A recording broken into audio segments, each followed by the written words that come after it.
Kita sampai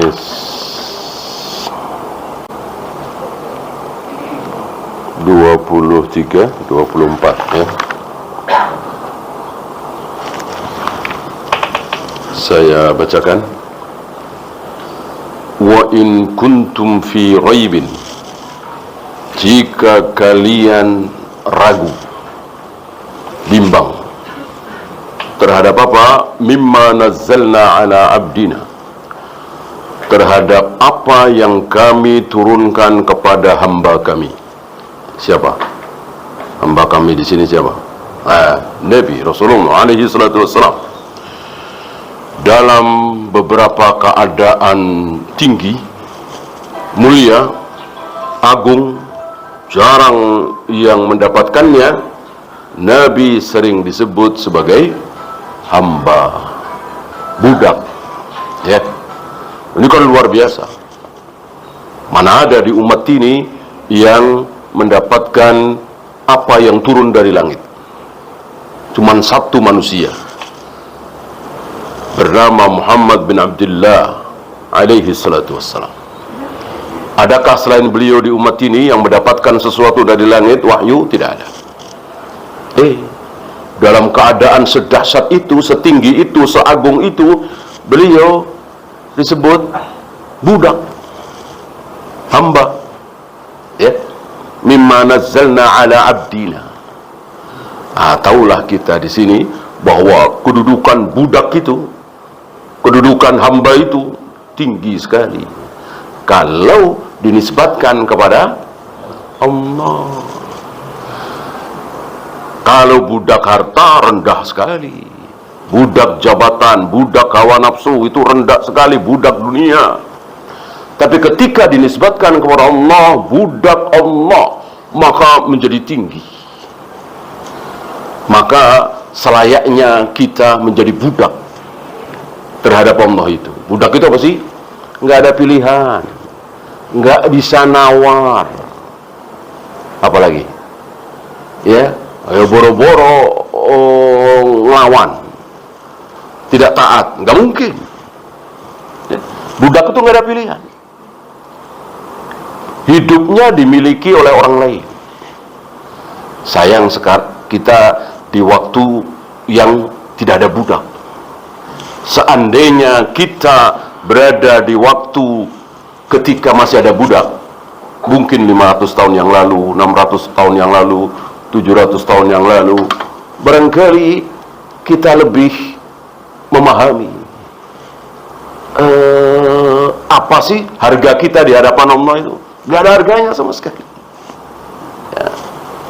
Hari ini kita merasa seolah kita sebagai manusia itu punya harga, punya pilihan, ya, sombong, gitu. Karena kita belum pernah menyaksikan, mengalami adanya budak di zaman Nabi, di zaman para sahabat, tabi'in, terus mungkin sampai 500-600 tahun yang lalu, ketika masih ada budak, kita bisa sedikit merasakan bagaimana seorang budak itu gak ada pilihan sama sekali. Padahal itu manusia dengan manusia. Kan budak manusia, tuannya yang memiliki budak itu kan manusia juga. Gak ada pilihan sama sekali ya. Jual beli saja kan gak bisa, gak memiliki apa-apa. Orang dirinya dimiliki oleh orang lain ya. Gimana dia punya sesuatu? Maka segala sesuatu yang dimiliki oleh budak itu otomatis milik tuannya, orang dirinya dibeli.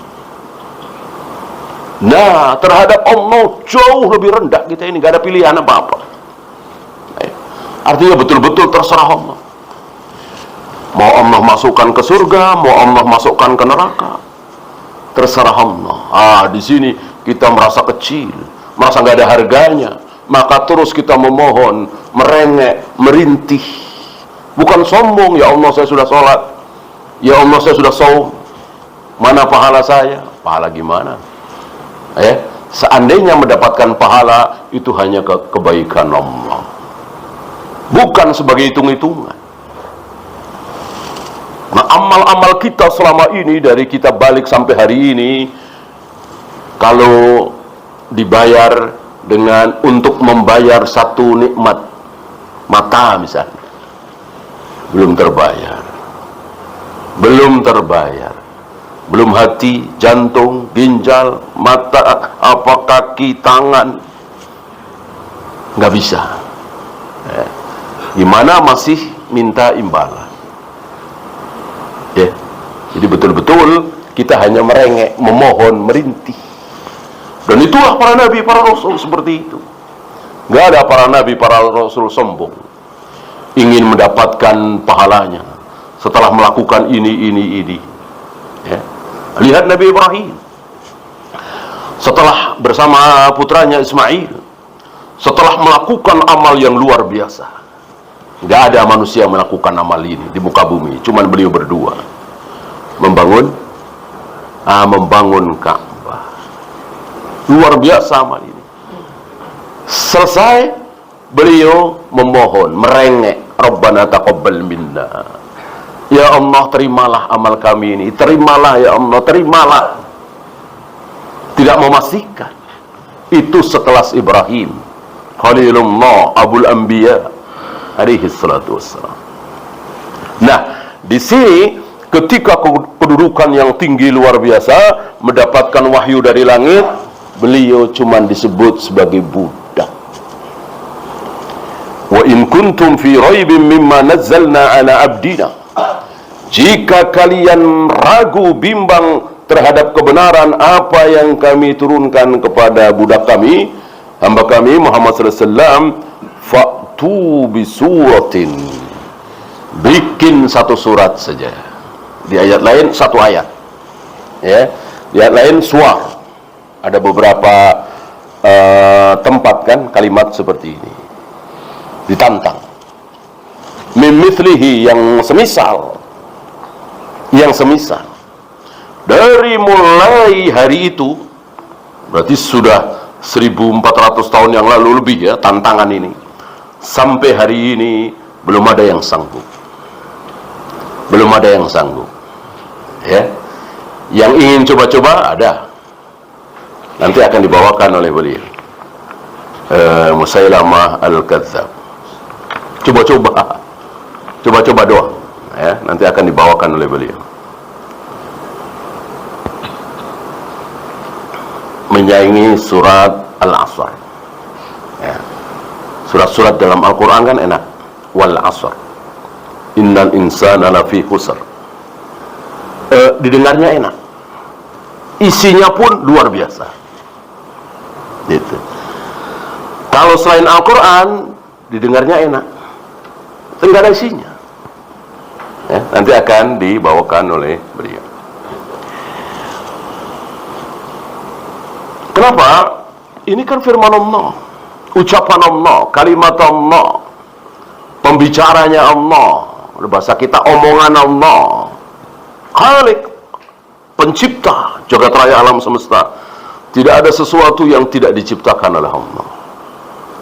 Kok berbicara tentang sesuatu sama dengan ucapan makhluk? Ya mustahil ya. Sangat mustahil. Maka firman Allah luar biasa. Saking luar biasanya dibaca setan panas gitu. Kalau ucapan manusia nggak ada. Hatta ucapan Nabi sallallahu alaihi wasallam. Ya, maksudnya redaksinya dari Nabi. Kalimat per kalimat, kata per kata dari Nabi. Dibacakan kepada orang yang sedang kesurupan. Panas? Tidak. Lafadznya tidak mengandung mukjizat. Ucapan Nabi, sabda-sabda Nabi, lafadznya tidak mengandung mukjizat. Isinya iya. Beliau bisa tahu kiamat hari Jumat, apa bukan mukjizat itu? Padahal terjadi entah berapa ribu tahun lagi. Beliau bisa tahu. Ya, dikasih tahu oleh Allah tentunya. Isinya mukjizat. Adapun lafaz per lafaz tidak. Antum jangan coba-coba, ya. Ada orang kesurupan, dibacakan sabda Nabi. An Abi Hurairah radhiyallahu anhu qala Rasulullah sallallahu alaihi wasallam, ya enggak mempan, enggak ngaruh. Beda dengan Al-Qur'an. Beda dengan Al-Qur'an. Mau Al-Fatihah, mau Al-Baqarah, Ali Imran, An-Nisa, semuanya firman Allah. Kalau antum mau pilih ayat kursi, silahkan. Kalau antum mau pilih An-Nas Al-Falaq, silahkan. Kalau antum nggak pilih-pilih, silahkan, sama. Semuanya firman Allah, mengandung kekuatan dan mukjizat yang sama. Maka sebuah kekeliruan kalau meruqyah itu harus surat ini, harus ayat ini. Jangan ayat ini, tapi yang ini. Apalagi disesuaikan dengan tempat, misalnya. Kalau dia kena jinnya itu di hutan, nah pakai surat ini. Kalau kena jinnya itu, kesambetnya itu di laut, nah pakai surat ini. Ini bid'ah. Nggak ada ketentuan seperti itu dari Nabi alaihi salatu wasallam. Baca apapun. Atau sakit ya. Kalau batuk-batuk, surat ini nih. Kalau pusing-pusing, surat ini. Nggak ada ketentuan itu dari Nabi alaihi salatu wasallam.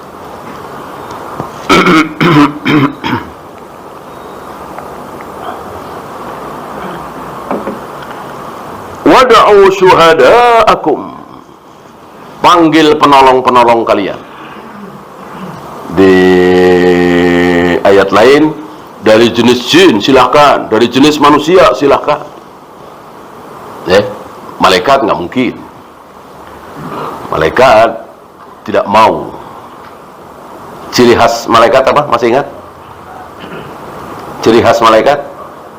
Yaf'aluna ma yu'marun.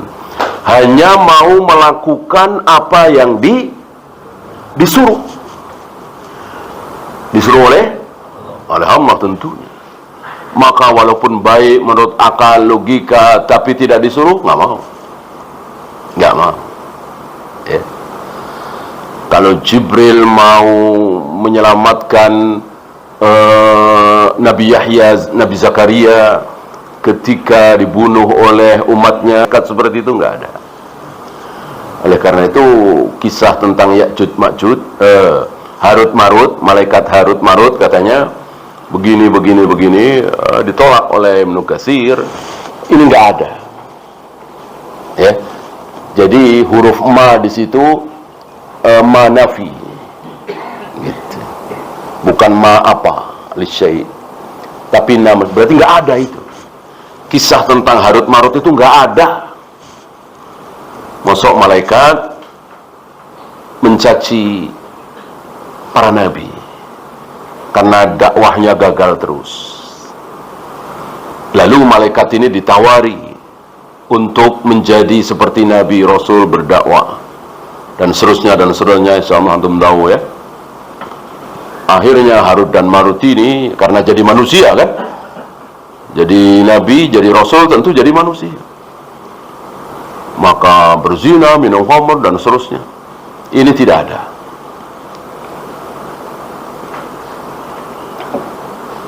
Kata-kata Harut Marutnya ada, insya Allah nanti akan sampai kita di surat Al-Baqarah ya. Kata-kata Harut Marutnya ada. Justru ayat itu menunjukkan bahwa kisah itu nggak ada. Kisah yang dipercayai oleh sebagian Bani Israel bahwa Harut Marut itu begini-begini, nggak ada.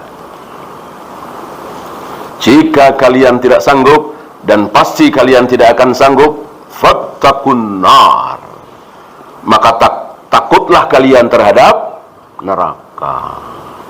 Berarti kalau kita nggak takut neraka, maksiat apa tidak? Maksiat tidak. Ini umum ya. Fattaqun nar ini yang disuruh takut terhadap neraka bukan cuman orang yang pengen coba-coba membikin satu surat, satu ayat, bukan. Seluruh jenis kemaksiatan. Semua jenis kemaksiatan kita harus takut ya, untuk masuk neraka. Jadi fattaqun nar, takutlah kalian terhadap neraka. Perintah ini umum, kita semua. wajib takut terhadap neraka. Loh, bukankah kita disuruh hanya takut kepada Allah? Otomatis ketika takut neraka, otomatis takut kepada Allah. Ketika kita ingin masuk surga, bernafsu sekali ingin masuk surga, otomatis kita ingin ridha Allah. Itu otomatis. Ya. Ada sebagian tarekat-tarekat sufiyah yang memisahkan antara ridha Allah dengan surga. Ketika mendapatkan ridha Allah, otomatis dapat surga. Ketika mendapatkan murka Allah, otomatis dapat neraka.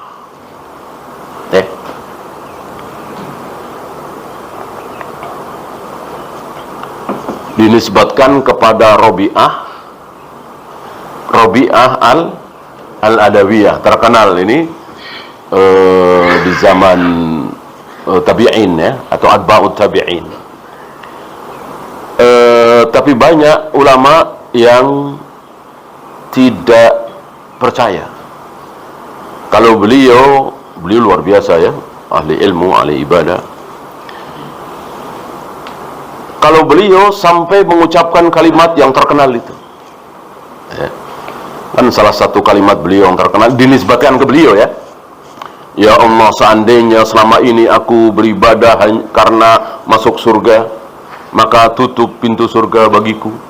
Kalau seandainya aku selama ini tidak berzina, tidak minum khamr, tidak berjudi, tidak membunuh, tidak mencuri, itu karena takut nerakamu, maka campakkan aku ke nerakamu. Ini luar biasa kalimat ini.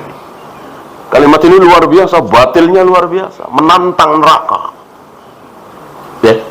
Sedangkan Nabi saja merengek, minta supaya dimasukkan ke dalam surga, merengek minta supaya diselamatkan dari neraka Nabi alaihi salatu wassalam. Bagaimana sekelas wanita Rabi'ah al-Adawiyah seperti itu? Tapi sekali lagi, banyak ulama yang meragukan, ya.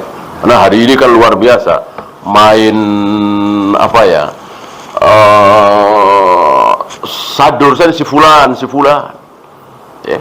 Banyak ulama dan dengan ilmunya ragu dengan penisbatan itu, ya. Banyak nama yang dicatut, termasuk Ibnu Qayyim. Para ulama termasuk Syekh Al-Albani ragu kalau Ibnu Qayyim itu menulis sebuah kitab yang bernama apa? Ar-Ruh. Beliau ragu. Karena beda sekali antara kitab Ar-Ruh yang ditulis oleh Ibnu Qayyim dengan kitab-kitab Ibnu Qayyim yang lain. Zadul Ma'ad misalnya, Shiratal Mustaqim misalnya, penuh dengan dalil. Manhajnya luar biasa. Begitu kitab Ar-Ruh ini penuh dengan khurafat, penuh dengan dongeng-dongeng. Berbicara tentang ruh, rinci sekali. Asyik kalau antum baca kitab Ar-Ruh, tapi itu tadi. Ini Syekh Al-Albani sendiri ragu kalau ini tulisan Ibnu Qayyim. Karena sedikit sekali dalil. Yang ada katanya di kuburan itu roh-roh itu pada keluar. Di hari-hari tertentu, di malam-malam tertentu keluar pada ngobrol gitu. Khurafat lah. Ya. Maka Syekh Al-Albani ragu. Mungkin ya, betul tulisan beliau. Tapi sewaktu beliau belum bertemu dengan Syekhul Islam Ibn Taimiyah. Karena di masa kecil beliau, remaja beliau, sempat terkena syubhat sufiyah. Dibersihkan setelah bertemu dengan Syekhul Islam Ibn Taimiyah. Mungkin ini kemungkinannya.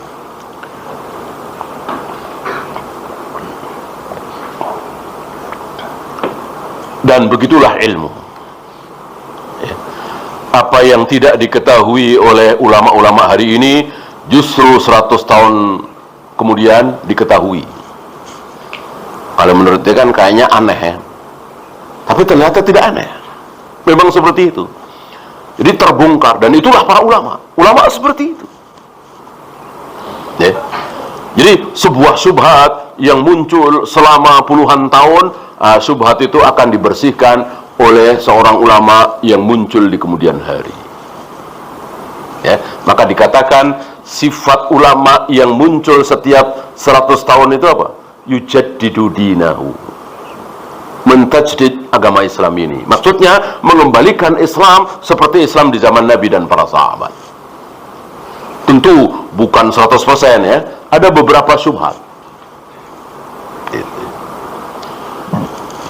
Ya, seperti hadis mengazankan bayi kan, sepertinya sudah 100 tahun, sudah ratusan tahun diamalkan oleh kaum muslimin. Nah, kemudian tampil Syekh Albani menemukan, menyatakan bahwa hadis itu dhaif. Ya, seperti membuka khutbah ceramah dengan innal hamdalillah nahmaduhu dan seterusnya, itu ratusan tahun hilang. Umumnya kaum muslimin ya dengan bukan kalimat itu, boleh tentunya. Nah, dimasyhurkan oleh Syekh Albani khutbatul hajat ya, karena memang yang selalu dibaca oleh Nabi di awal khutbah beliau selalu itu innal hamdalillah ya. Oleh karena itu ada pendapat yang agak gulu, kalau tidak salah Syekh Bakar Abu Zaid ya, mengatakan tidak boleh membuka khutbah, ceramah, pidato, nggak boleh kecuali alhamdulillah. Nah, saya kira Syekh Albani sendiri tidak seperti itu. Artinya boleh saja. Alhamdulillahirabbil alamin, nahmaduhu wa nasta'inuhu, silakan. Intinya memuji-muji Allah, salawat pada Nabi alaihi salatu wassalam. Tetapi yang terbaik tentu yang dicontohkan oleh Nabi alaihi salatu wassalam, innal hamdalillah nahmaduhu dan seterusnya. Ya. Kenapa? Karena Nabi tidak mengatakan awali khutbah kalian sebagaimana aku mengawali khutbah. Sampai akhir harus mencontoh Nabi. Al 10 itu setiap kali ada yang bertanya, "Ya Rasul, saya sudah tawaf, nggak apa-apa." Setiap kali ditanya, "Aku sudah ini tapi belum ini." Nabi selalu menjawab, "If'al warahar." "Iya, nggak apa-apa." Berarti di tanggal 10 itu tidak harus sama dengan Nabi secara urutan, tapi 5 hal itu harus diselesaikan ya. Maka haji terberat adalah tanggal 10 itu, pelaksanaan haji terberat tanggal 10 itu, karena 5 perbuatan itu harus selesai, insya Allah selesai. Tanggal 11, 12, 13 enak, cuman melempar jumroh ya.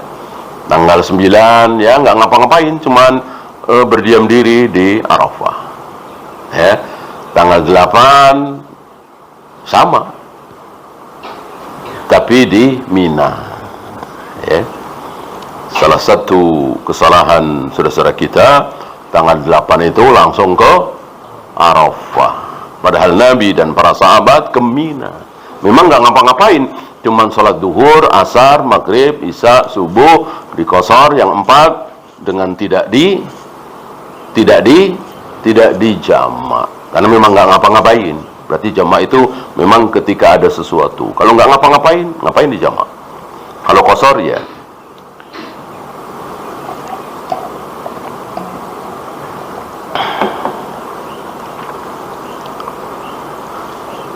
Fa illam taf'alu wa lan taf'alu, jika kalian tidak sanggup, dan pasti kalian tidak akan sanggup, fattaqun nar, takutlah kalian terhadap neraka, allati waquduhan nasu wal hijara, di mana waqud apa waqud?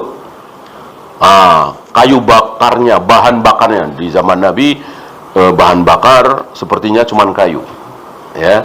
Sekarang banyak sekali ya, minyak tanah, ada gas, ada ini, itu yang menimbulkan api. Di zaman Nabi mungkin cuman kayu, tapi tetap ada istilahnya. Ini luar biasa ya. Beliau tidak mengatakan hatoknya ya, kayu bakarnya ya, padahal cuman kayu bakar kan hari itu. Sepertinya tidak ada yang lain kecuali kayu. Batu bara sepertinya kan belum ditemukan hari itu. Tapi luar biasa. Ada istilahnya waqud. Waqud ya bahan bakar. Dan beginilah Al-Quran, salah satu kemukjizatan Al-Quran. Seolah Allah ingin memberitahukan kepada manusia lewat lisan Nabi bahwa nanti ada bahan bakar lain. Ada gas, ada minyak tanah, ada batu bara, ada ini, ada itu, ada listrik. Ya. Maka dikatakan waqud di sini, bukan kayu bakar.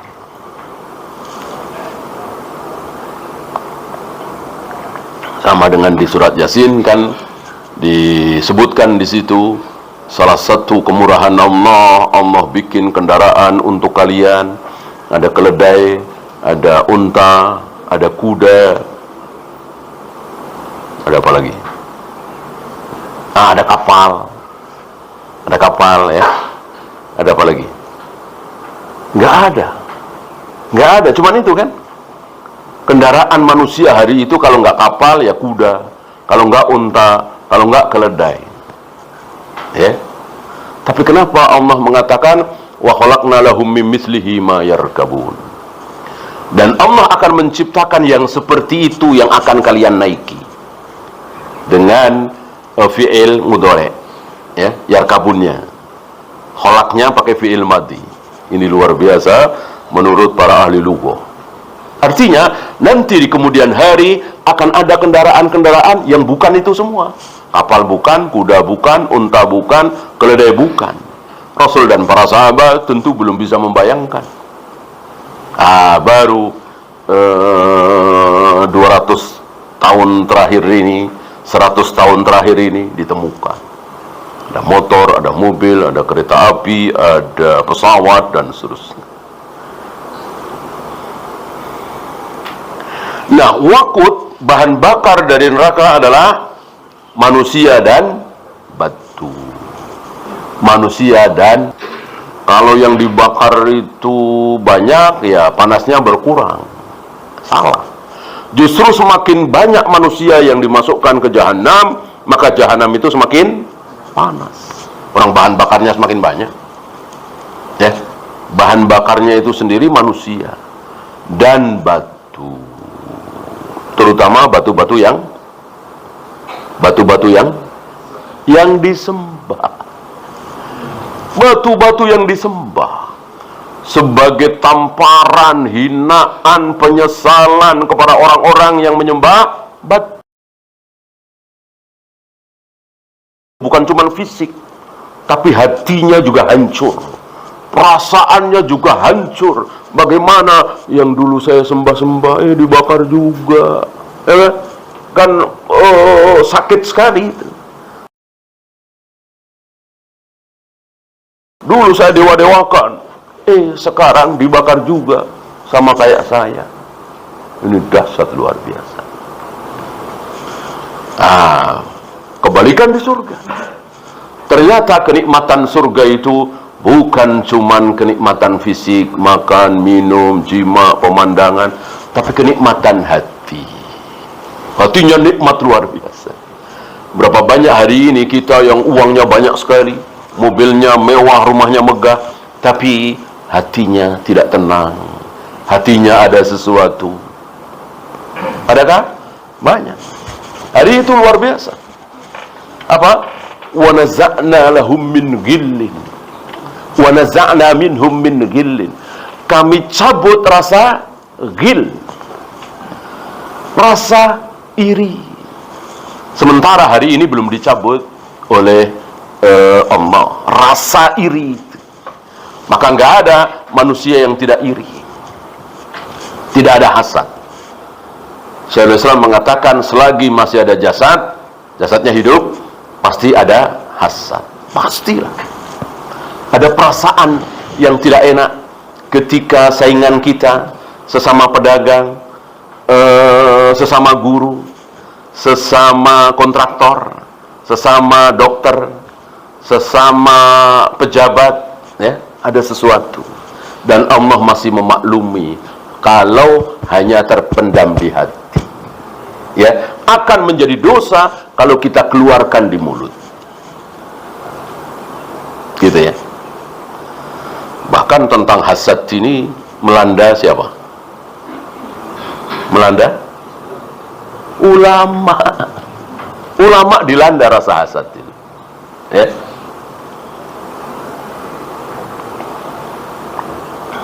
Dilanda rasa hasad ini. Ya. Enggak, bahkan lebih dari itu. Ali bin Abi Thalib. Ali bin Abi Thalib. Ketika turun ayat itu, wa naza'na minhum min ghillin, bahwa nanti di surga akan kami cabut rasa gil. Langsung Ali bin Abi Thalib, aku harap akan dicabut perasaan ini dariku. Dariku. Gitu. Berarti ada sesuatu. Ya. Ya, tentang hal ini kan kita semua tahu bagaimana hubungan beliau dengan Zubair dan Tolha. Padahal tiga-tiganya dijamin masuk surga. Tapi kan ada keretakan antara beliau dengan Zubair dan Tolha. Ya, perang Siffin. Ya. Ada hubungannya dengan perang Jamal. Yang Aisyah ada di situ. Nah, ini luar biasa. Itu para sahabat. Apalagi kita. Nanti di surga hilang semua itu. Jadi kenikmatan surga itu betul-betul sempurna. Bukan hanya kelezatan makanan, minuman, pemandangan, tetapi hati luar biasa. Kita dibikin lupa terhadap sesuatu. Kalau yang kita ingat itu kita malu, kita sedih, ya. Dibikin lupa. Punya anak masuk neraka, punya ibu masuk neraka, punya ayah masuk neraka, dibikin lupa aja, nggak ada perasaan. Coba kalau inget terus dan masih ada perasaan, ya nangis terus kita di surga. Padahal di surga tidak ada tangisan. Ya. Jadi kenikmatannya betul-betul sempurna. Kalau di dunia tidak sempurna. U'iddat lil kafirin. Dan neraka itu u'iddat. Apa u'iddat? Dipersiapkan untuk orang-orang kafir. Berarti sekarang ini ketika ayat ini turun, neraka itu sudah ada. Kan u'iddat, telah dipersiapkan, fi'il madhi kan ini dengan majhul. Ini menunjukkan bahwa sudah. Ada beberapa dalil. Salah satunya ini. Ada lagi dalil neraka mengadu. Neraka mengadu kepada Allah. Apa aduannya? Iya, ya Allah, kami saling memakan. Iya kan? Karena kan belum ada yang dimakan, belum ada yang disiksa, masih kosong. Maka kami saling memakan, saling membakar dan seterusnya. Karena dahsyat luar biasa neraka itu. Maka Allah mengizinkan kepada neraka untuk bernafas. Sekali di musim dingin, sekali di musim panas. Maka ketika panas sepanas-panasnya, tentu bukan di negeri kita ya. Di negeri kita panas tidak paling panas, dingin tidak paling dingin. Ya, entah di Afrika sana atau di mana ketika musim panas, itu satu napas ya, dari jahanam itu. Nah, ketika dingin, itu satu napas dari jahanam. Ya, itu baru nafasnya doang. Ya, dingin luar biasa, panas luar biasa. Ya.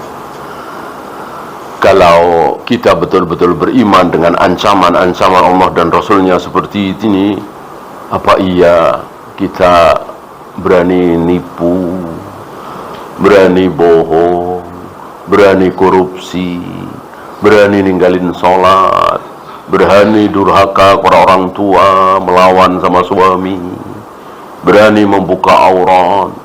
Apa iya ya, terhadap ancaman-ancaman seperti ini? Ya, maka sering-seringlah mendengar ancaman-ancaman seperti ini. Ya, nasihat itu sangat diperlukan oleh kaum muslimin. butuh nasihat. Ya, saya bacakan beberapa riwayat yang dibawakan oleh beliau. Di antaranya beliau membawakan beberapa surat yang semakna, tadi disinggung sedikit ya.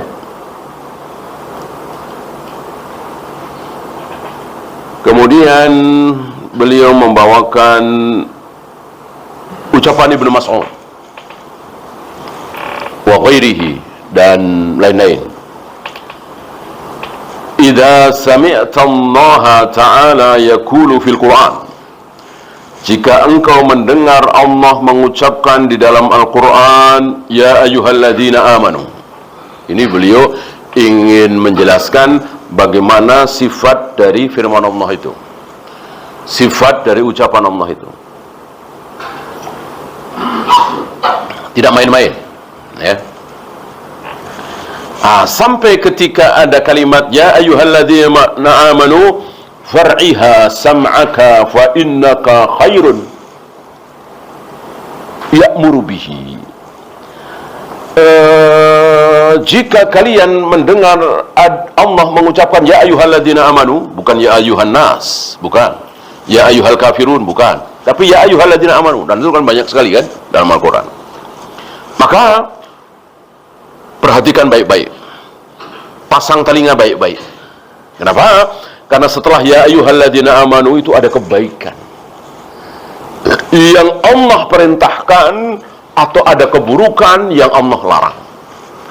Kalau kebaikan adalah kebaikan yang besar sekali pahalanya, kebaikannya kalau kita taati. Kalau keburukan adalah besar sekali dosanya kalau kita langgar.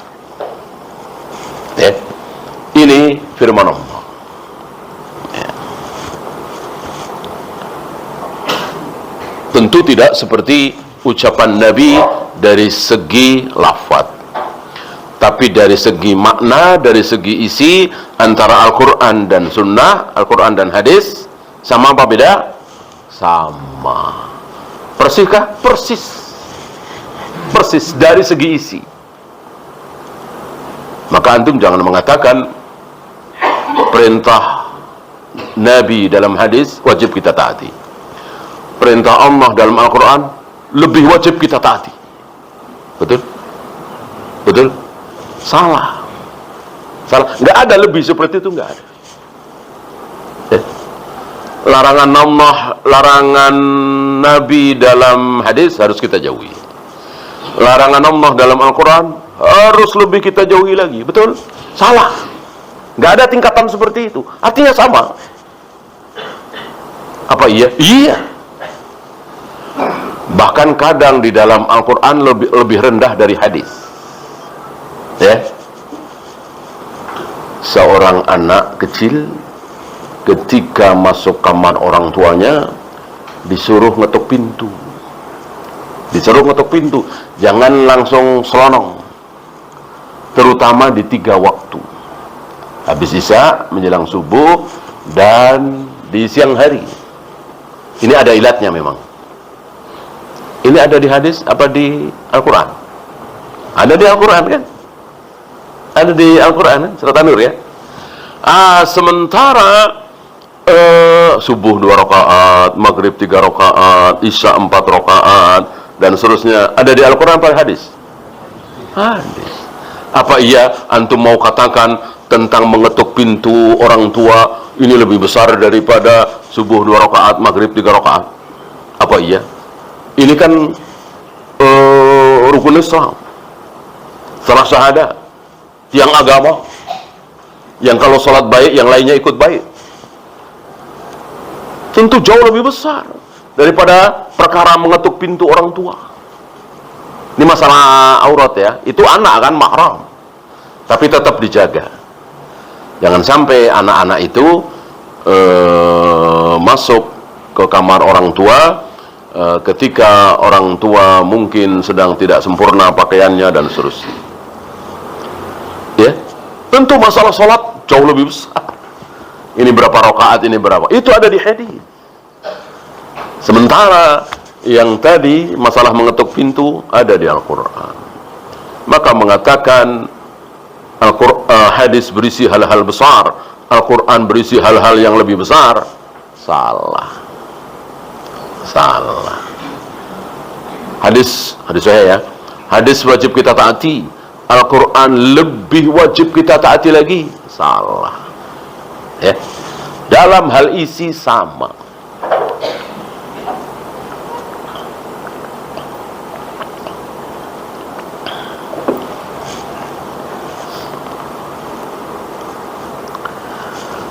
Kemudian beliau membawakan riwayat yang ada di Bukhari dan Muslim.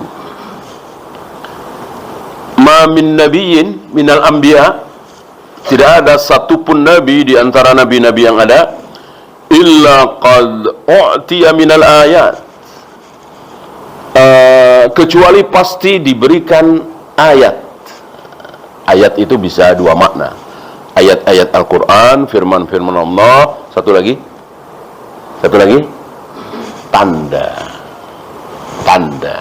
tanda-tanda kekuasaan Allah. Ketika terjadi gerhana, ada seorang wanita yang bertanya kepada Aisyah. Waktu itu Rasul dan para sahabat sedang salat gerhana. Lalu ada wanita bertanya kepada Aisyah, ada apa kok gelap seperti ini? Aisyah menjawab, udah dengar tadi? Ayat gitu. Ada ayat, maksudnya tanda-tanda kekuasaan Allah ya. Jadi ayat ada dua.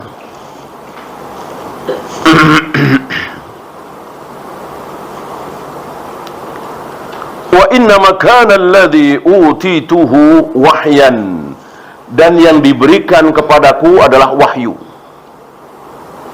Fa arju an akuna aktsarahum tabi'an yaumal qiyamah. Aku berharap nanti para pengikutku adalah yang terbanyak pada hari kiamat. Rupanya ada sedikit perbedaan dalam masalah apa yang Allah turunkan kepada para nabi dan rasul dibanding dengan beliau. Ya. Jadi ada wahyu khusus yang Allah berikan kepada nabi selain Al-Quran. Apa? Ya tentu hadis. Gitu ya. Nah, sementara kepada para nabi, para rasul tidak seperti itu. Kita tidak dapati adanya ilmu riwayat dari Nabi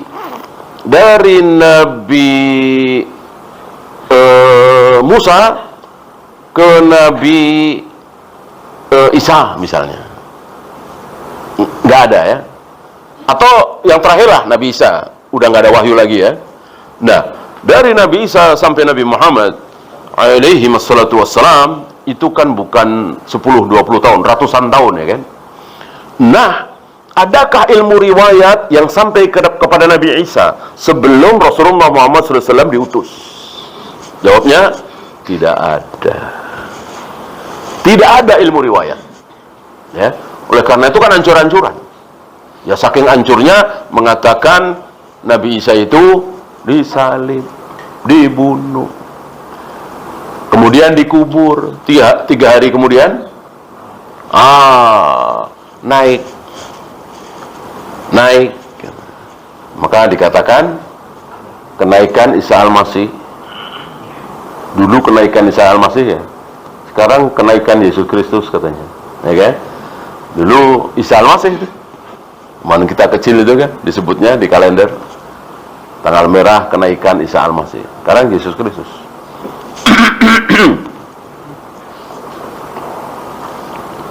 Ya, itu dia riwayat dari mana coba? Ya karena nggak ada ilmu riwayat.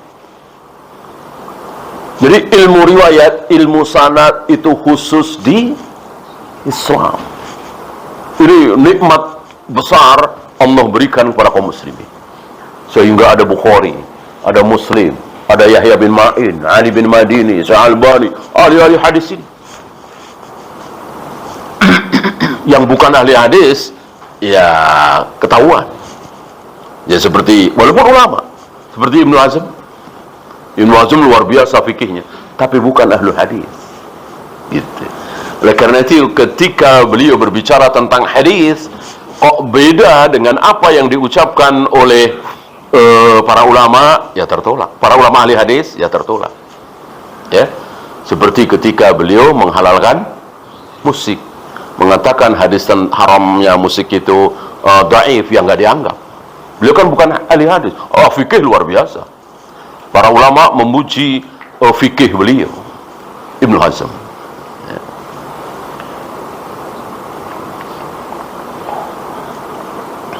Walaupun dalam masalah fikih ini beliau menjadi sempit karena tidak menerima, tidak mengenal kaidah qiyas. Ya, panjang ini kritikan dari para ulama terhadap beliau. Nah, di sini beliau mengatakan wa inna ma kana alladhi utituhu wahyan awhahullahu ilai. Ada sesuatu yang Allah berikan kepadaku, yaitu wahyu dan tadi riwayat. Ya. Bahkan Nabi Sulaiman sempat tertuduh. Nabi Sulaiman tertuduh apa? Bermain sihir. Jadi Nabi Sulaiman bisa luar biasa itu karena sihir.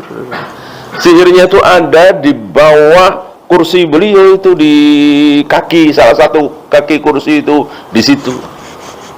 Ya. Nah, dibongkar itu doa seterusnya entah berapa ratus tahun. Entah berapa ratus, mungkin berapa ribu tahun beliau tertuduh oleh orang-orang awam yang nggak tahu apa-apa.